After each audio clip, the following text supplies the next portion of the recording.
You're watching Advisor Talk with Frank LaRosa.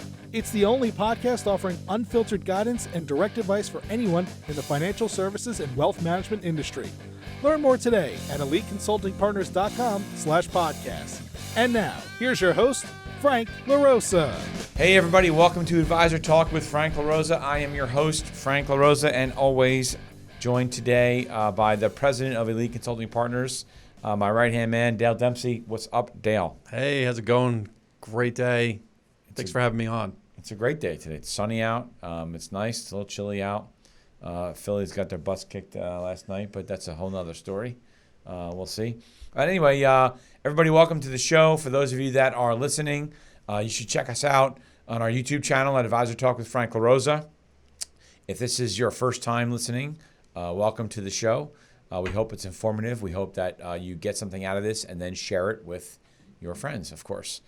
So today, we wanted to talk about, as we get into the fourth quarter, really the heart of the fourth quarter, what are the things that you should be doing as a business owner, running a practice? Maybe you just moved to independence. Maybe you're thinking about moving to independence.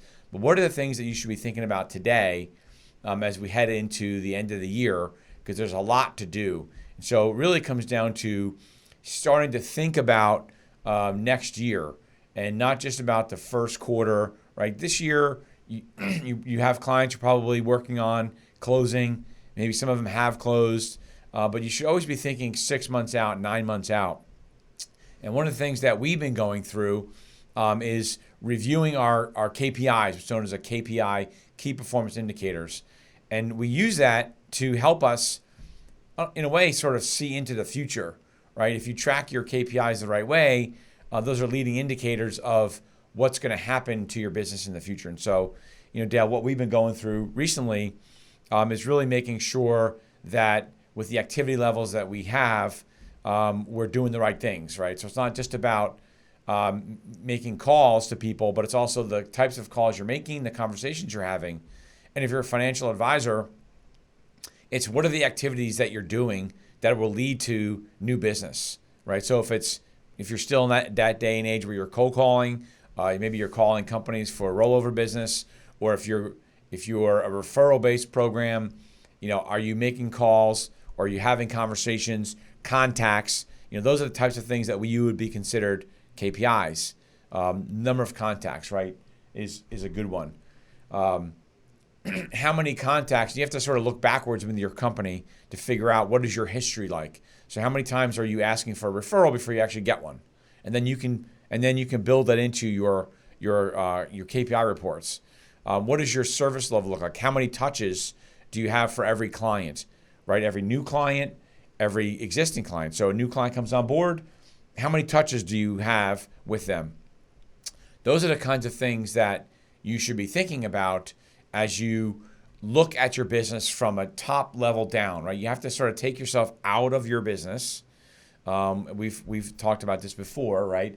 Working on your business, not in your business. And every day we work in the business, and you can get sort of caught up in the day-to-day stuff. Yeah, speaking of getting caught up, so in terms of measurables, I've noticed a lot of companies, just a lot of people who are business owners who want to look for key performance indicators. And when you start measuring things, you can get a little overwhelmed. So what's been your experience in maybe not specifically what to measure, but how many things to look at? Like at what point does it become too much and you're over measuring? Yeah, that's a great question, and that's actually something that we've been going through because you can go crazy with that stuff. Basically, if you subscribe to Traction or what's called EOS, which is an entrepreneur operating system, or any other sort of management-based system, they really say 5 to 7 key performance indicators. And I think the difference, and this is something that we've been going through, right, is that we want to track everything. Like, oh my God, we can track this and we can track that. And because of our database and our system that we use, it allows us to track so much information. But that's, the whole paralysis by analysis, right? Right. So really what it comes down to, what are the 5 to 7 action steps that lead to a result, right? So if you're a financial advisor and the result could be, and it's a little bit different for everybody, but let's just say your result is opening up a new account, right? That's the simplest form of a result, Sure. right? Great Okay. result. So that's a result. So what are the action steps that you have to put in order to open up an account with somebody? So that could be the number of presentations that you make, right? But presentations are the result of the number of, conversations with a prospect.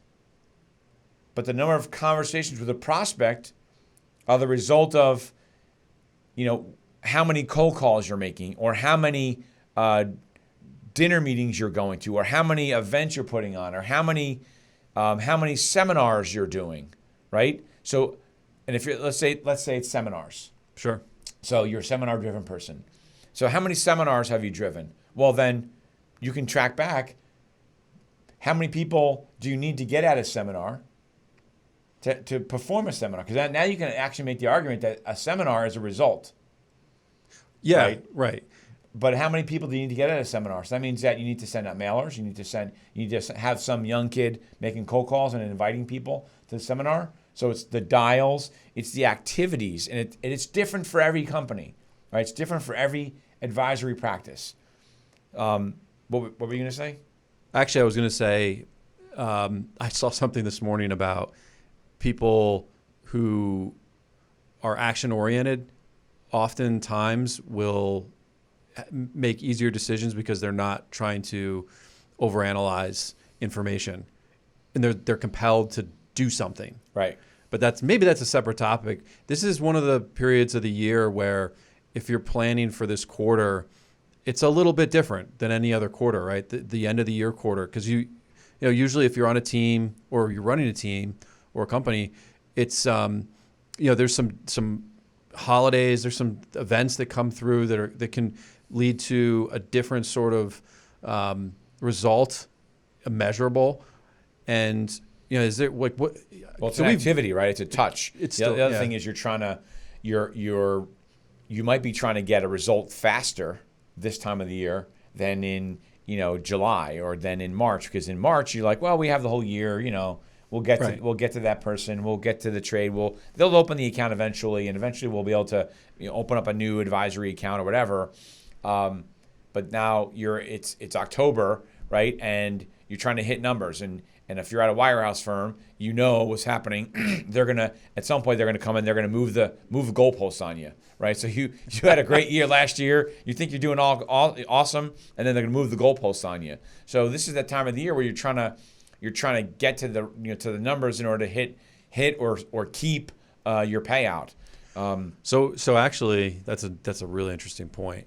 Should you be planning for the firm, generally large firm, to change those metrics?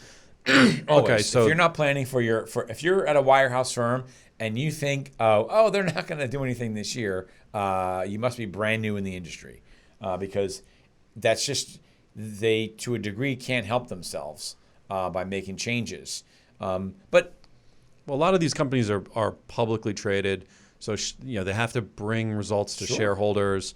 Right, nothing wrong with that. There's nothing wrong with that. You can right. anticipate there should be change as they're going into their new fiscal year. Look, we run a good sized company, right? And we're always at this time of the year. Yeah. We're looking to see what are there things that we can improve that improve the economics of the firm, but also aren't necessarily adversely affecting our performers, or at least our good performers, right? Right. But as a business owner, you should forget about the fact that the wires and firms are going to do that. That's just part of running a company, right? And you should be, if you're owning a practice, you should be doing the same thing with your team. Are they doing the same things? Do you want them to do the same exact thing they did last year, right? And hope to get a different result if you want to grow your practice? Well, no. If you want to grow your practice, then you need something more from your team. Well, in order for you to get more from your team, what are the things that you have to do to affect behavior, right? So. Right. Those are the types of metrics that you need to look for. So in our business, it's the first metric that we follow or track is the number of dials one of our marketing folks or one of our consultants makes. Because that's the first thing. We can't help an advisor move if we're not talking to them. Right. And the only way to talk to them is make phone calls. To make a phone call. Right? Yeah. And so for us, we track that number because, again, and this has taken us probably like about a year now, maybe we're into this, right? About tracking these KPI numbers. Because we've now been able to figure out that based on certain numbers, we're going to have a certain number of dials, a certain number of conversations. Those conversations lead to someone that has an interest in making a move, which becomes an opportunity for us. And then we know that based on a certain number of opportunities that we have, we're going to move and help a client move a certain number of clients, which is going to lead to a certain amount of revenue for the firm. The mistake that we were making, which is I think what you were getting at, is we were tracking revenue. We had a lot of KPIs. We had a lot. We had a whole spreadsheet full of KPIs. We had too many. Right. We actually started off with a small amount, and then as things came up throughout the year, we started to incorporate those into our metrics that we looked at on a daily basis. But now we're getting back to the point where going into Q1 next year, we want to be very succinct in the things that we want to try to achieve, and that's less is more, and we're looking at the things that are very important and holding people accountable to more specific tasks instead of too many tasks that are going on that might be ancillary. Yeah, and you're when you said about action, people that have take action, it's once you understand the 5, 6, 7 main KPI numbers, it makes it really easy for you to look at those numbers, figure out what's happening, and take action. Plus or minus, right? If you see that there's a trend where whatever number that if you're a financial advisor, if it's the number of outbound touches you have to your prospect list, right? So every week we have to touch, 5 prospects every week in one form or another, right? Whether it's through a cold call, whether it's through a cup of coffee, whether it's through knocking on the door and going to say hello to them, whatever that touch is, you can track that. How many touches do you have to have in order for your a lead, what we call a lead, right? So that's someone you don't really have any conversations with, turned into a prospect, which is someone that there's a chance that person can turn into a client, right? So how many touches does it take to get a lead? Then how many touches does it take to convert that lead to a prospect? And then what are the action steps that turn that prospect into a client? Those are the things that you have to figure out for your practice that are your KPIs. And this is a great time of year to start doing that, because as you look back, this is hopefully an ongoing exercise. As you look back, you can actually count 2023 as a full year, right? And it's not sort of like, well, 2022 didn't count because we were only doing it we started this exercise halfway through or 3/4 of the way through. Now it's a great idea if you're not doing it now, or to refine it, get it ready for 2023. As you were talking though, I was thinking to myself, maybe a little bit off topic of key KPI stuff.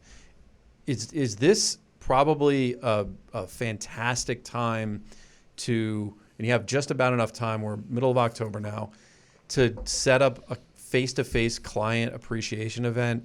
Because I guess in my mind, everybody's getting a lot more comfortable with being together in a group and probably anxious to do that to some degree. Is this maybe like a huge opportunity for advisors to do something like that?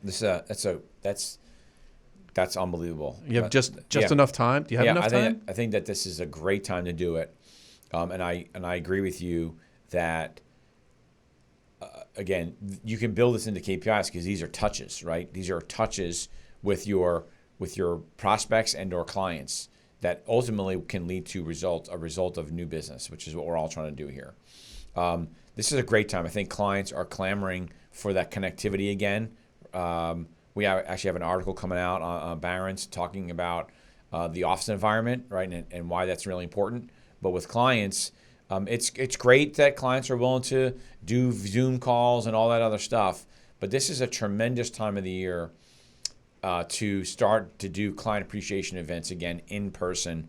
And maybe you don't do one large one, right? Maybe you do a couple smaller ones so they're not, one, they're more intimate, and two, because if your average client is a little bit older, then you might not necessarily want to be in a crowd of 50, 60, 70 people. So you do 5 small dinners, right? That's a great idea, though, this time of the year. But that brings up your point about this time of the year, you have to be doing things a little bit differently. You have to take action and get out ahead of the curve of what your competitors are doing. You have to assume that your competitors are doing things like this and inviting your clients to an event. So what are you doing to invite your competitors' clients to your event? Right, you need to be inviting your competitors' clients to your events. But it really comes down to the moral of the story of this podcast is this is the time of the year where I know it's a grind. I know you're getting hit with your clients are calling because the markets are on a tailspin. Or maybe you're a Phillies fan and your client and the Phillies are getting hammered and your clients are calling and complaining to you like you can do something about it.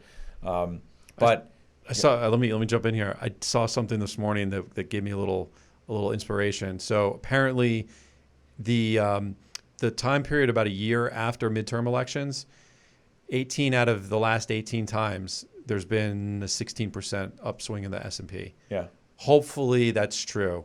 I know a lot of people are predicting what's going to happen there, but this would be a great time to get in front of your clients and maybe talk about things like that. Yeah.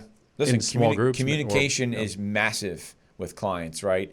There's a theory that there's a lot of cash sitting on the sidelines because people weren't sure what was happening this year, towards the end of this year. So you're gonna get asset managers that to put that cash to work as they come to the end of the quarter. They can't, buy prospectus. They can't sit on an above average amount of cash. So that's got to be put to work. Not that I'm some we're advisors. I'm not advisors, and I'm not giving you that advice or making a market call. All I'm telling you is you need to be communicating with your clients. I know it's you're saying, well, wait a minute, I got to talk to all my clients, but then I got to work on my KPIs, and that's what you have to do as a business owner, as a practitioner, whether you're independent in private practice, like I call it, or we call it, or you're at a broker dealer, right, or wirehouse firm. You have to be putting in some extra time now, this time of the year, because you still have to communicate with your clients. You still have to talk to them and be available to them. But at the same time, you want to make sure that you're serving them the right way for next year in 2023. And in order for you to do that, you have to understand what you're doing well and what you're not doing well. And if you can't track it, you can't affect it. You can't affect change. So everything that you do as a practitioner, as a financial advisor, you can figure out what are the action steps that lead to that result. Everything. I mean, I just remembered why I asked you that question before, because I was thinking about, well, you want to measure things to be actionable, and Q4 stuff, right? So in Q4, clients, typically are going to be interested in your thoughts going into the new year. So you're going to have some level of interaction, but with the way the world has changed, client expectations are probably a little bit different. So how can you incorporate communication face to face, which I think is a great time to do it, and to the other places that they are, right? They're on the internet. So here's maybe like a free marketing thought for an advisor if you want to jump on it. What about putting together an event with clients so that you can then turn part of that event, disclosure to them with their permission to the clients to send out some sort of holiday thank you card on the platforms that they visit, your LinkedIn's or your Instagrams or whatever that is. This is the perfect time to make content to do that, to get you, in the spirit of that. Yeah, that, look, bringing clients to an event and then hiring a photographer or a videographer and taking candid shots and shots of clients talking to each other or shots of you talking to the client. That's great content that you can then turn into social media content. Of course, if you're make sure it's all compliant approved, right? You're not going to name names of clients because you don't want to do that. But using that to show prospects, right? When you're putting stuff out there, show prospects how you interact with your clients. I think that not enough advisors do that. And that's a great idea. I don't know why. Yeah. That's a great idea. That was a great idea, Dale. Send So that to Dale gets prospects. credit for that. No, the prospects part though, right? well- So you're showing your prospects, hey, we do these, right, with each other, Right. right, and you put that to your clients and then you put it to your prospects. So when I That's was an advisor back in the and I say back in the day, which is a long time ago right It's now. not that long I don't ago. want to. Come on. It was a long time ago, back in the 90s. We used to do these. We used to do client appreciation events, and I'd have a wholesaler come in and talk about the market. Right, it was just a general, right. But I always invited prospects, and the reason why I invited prospects is because I had a great relationship with our clients. Right, my wife worked with me at the same time, and what's an interesting dynamic that I never planned on was that we actually got new business from those new prospects because they saw how we were interacting with our clients. Like, not like, oh, this guy's really smart. He knows about modern portfolio theory, right? Right. It wasn't that. It was the hugs. It was the talking about the kids and the family and the, I don't want to say it was like the Jerry Maguire thing at the end of the movie when, John Elway looks at the whatever Cush and says, how come we don't have that relationship, right? Right. And then he tries to give him a hug. He's like, get out of here, right? Right? But they want that's that. People crave that, right? That's what they really want, Yeah. right? They want a connection to you as a financial advisor. And I go crazy when I talk to advisors that do a great job with their clients, and it's like the best kept secret that they don't want to tell anybody, right? Because they don't put it on social media. And firms out there are letting you do that stuff today. I know we're getting off topic and we're going down the social media path, but this is about contacts. And the number of times like one of the metrics that we track, right, is the number of social media sort of Posted content? Posted content, we call it, right? Right. How many times are we putting stuff out on social media because your clients see that stuff or your prospects see that stuff, that they're with your clients? It broadens your reach in terms of the geography of your client base. But really what it's showing them is that there's a connection to you and your client that maybe they don't have with their financial advisor.